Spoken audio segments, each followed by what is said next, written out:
નમસ્કાર દોસ્તો, સ્વાગત કરું છું તમને મારી નાની આવી ચેનલ પર દોસ્તો. અને જણાવતા આજે આનંદ થાય છે કે આપણે આજે થંબનેલ જોઈને તમને ખબર તો પડી ગઈ હશે કે આપણે શેના ટોપિક વિશે વાત કરવાના છીએ. કે આદિવાસીમાં 9 ઓગસ્ટના સોંગ બધા કલાકારના આવતા જ હોય છે અવારનવાર, પણ જાણવાનું એ છે કે આ ફેરે આદિવાસીમાં ટક્કર કોણ કાપશે દોસ્તો, અર્જુન આર મેડા કે વીકે ભુરિયા?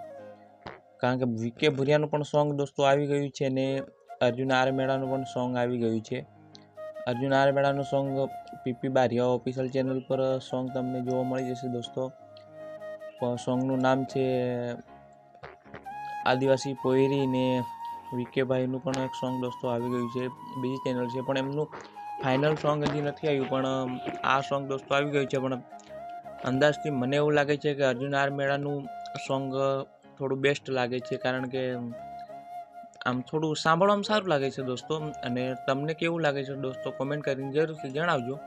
અને મને તો અર્જુન આર મેડાનું પર્સનલી વાત કરું ને તો બહુ સોંગ સુપર લાગ્યું છે. અને હું એવું નથી કહેતો કે અર્જુન આર મેડાનું સોંગ સુપર હોય છે, વીકે ભુરિયાનું પણ સોંગ સુપર હોય છે, પણ આ વખતે મને વીકે ભુરિયાનું સોંગ થોડું પસંદ નથી આવ્યું ને અર્જુન આર મેડાનું સોંગ થોડું સારું લાગ્યું છે. એટલા માટે કહું છું કે અર્જુન આર મેડાનું સોંગ થોડું સારું છે. અને તમને કેવું લાગ્યું કોમેન્ટ કરીને જણાવજો દોસ્તો.